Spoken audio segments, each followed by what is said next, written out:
जीवन के रण में खुद ही श्री कृष्ण और खुद ही अर्जुन बनना पड़ता है। जीवन के रण में खुद ही साथी बनकर जिंदगी का महाभारत लड़ना होता है। तो हरे कृष्णा जी, मेरा नाम आरती है एंड आज हम लोग एक बहुत ही अच्छी स्टोरी है जो मैं आपको सुनाने जा रही हूँ। तो मुझे आशा है आपको ये स्टोरी बहुत कुछ सिखाएगी। तो देखिए, एक बार क्या होता है कि एक बिजनेसमैन होता है। तो बिजनेसमैन का एक लड़का होता है। फिर भी बिजनेसमैन को बहुत टेंशन होती है, क्योंकि जब कोई इंसान एक बिजनेस स्टार्ट करता है तो वो इंसान बहुत सपने लेकर के एक बिजनेस स्टार्ट करता है। तो वैसे ही उसी बिजनेसमैन की बात है, वो एक बिजनेस स्टार्ट करता है। तो उसको बहुत चिंता रहती है कि मेरे जाने के बाद ये बिजनेस कौन संभालेगा, कैसे संभालेगा। उसको होते ही हैं पेरेंट्स, पेरेंट्स को थोड़ा बच्चों के ऊपर ये रहता है कि हमारा बच्चा छोटा है, भले ही बच्चा कितना बड़ा हो जाए तो बच्चा कैसे संभालेगा। बच्चा बोलता भी है कि पिताजी अब आप आराम कीजिए, मैं आपका बिजनेस अच्छे से संभालूंगा। तो एक दिन क्या हुआ कि बिजनेस की टेंशन में ही उसके पिता को हार्ट अटैक आ जाता है। और जब उनको हार्ट अटैक आता है तो थोड़े समय बाद बच्चे को जैसे फोन जाता है कि आपके पिताजी हॉस्पिटल में हॉस्पिटलाइज्ड हैं एंड आप हॉस्पिटल आ जाइए। तो बच्चा हॉस्पिटल जाता है और वो देखता है कि सच में उसके पिताजी की तबीयत बहुत खराब है।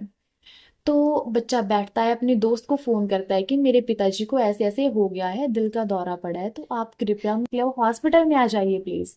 तो उसका जो फ्रेंड होता है वो हॉस्पिटल में आता है।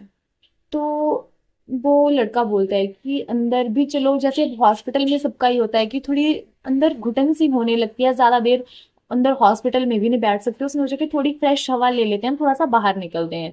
तो एक आइसक्रीम वाला था, उसने कहा कि चल आइसक्रीम खा लेते हैं। तो वो लड़का सोचता है कि यार इसका पापा हॉस्पिटल में एडमिट है और ये लड़का बोल रहा है कि मुझे आइसक्रीम खानी है। तो वो उससे रहा नहीं गया। तो उसने पूछ ही लिया कि यार तू यहाँ खड़ा होके आइसक्रीम खा रहा है और अंदर तेरे पापा हॉस्पिटल में एडमिट है, और अब तुम्हारा बिजनेस कौन संभालेगा, कैसे चलेगा। तो वो लड़का बोलता है कि देख, मैं श्री कृष्ण का बहुत भक्त हूँ, मैं श्री कृष्ण भगवान जी को बहुत फॉलो करता हूँ। तो मैं श्री कृष्ण भगवान की दो चीजें बहुत अच्छे से मानता हूँ, उनकी दो कही हुई बातों को मैं अपनी जिंदगी में फॉलो करता हूँ।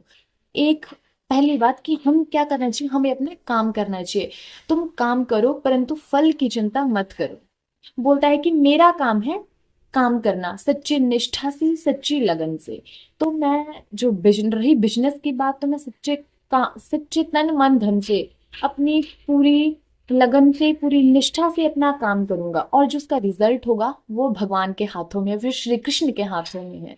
अगर मैं 100% अपना काम ईमानदारी से करूंगा तो उसका जो रिजल्ट है वो भगवान मुझे 200% देंगे। क्योंकि हम सभी ऑब्वियसली यार भगवान के बच्चे हैं, तो भगवान हमारा बुरा बिल्कुल भी नहीं चाहेंगे।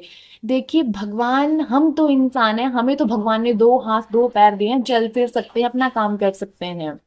देखिए भगवान, ये जो हमारे पक्षी होते हैं ना, रात को पेड़ के ऊपर बैठते हैं, रात को अंधेरे में बैठे हुए पक्षी जो सो जाते हैं, भगवान उनको भी धरती के ऊपर गिरने नहीं देते। हम तो इंसान है, हमें कैसे गिरने देंगे। तो इसलिए वही बात आ जाती है कि मतलब हमें अपने तन मन धन से अपना काम करना चाहिए, हमें फल की चिंता नहीं करनी चाहिए। वो बोलता है कि हमने अच्छे से अपना कार्य करूंगा, फल तो भगवान है देने वाले, भगवान ही उसका रिजल्ट देंगे मुझे, बोलते।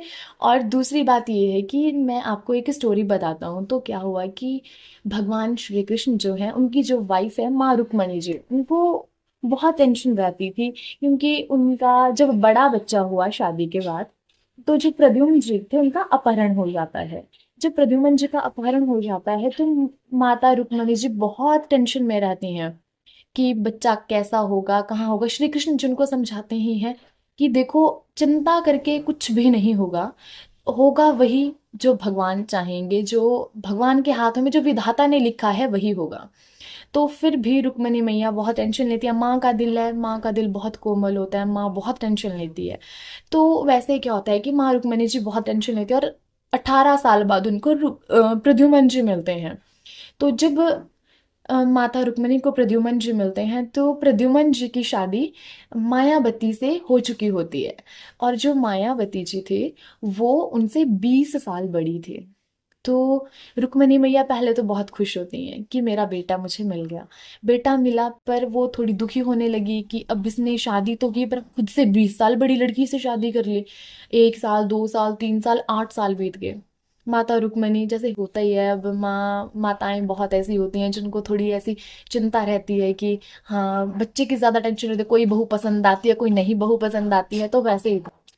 अब वो जो ये तो 8 साल बाद क्या होता है कि रुक्मिणी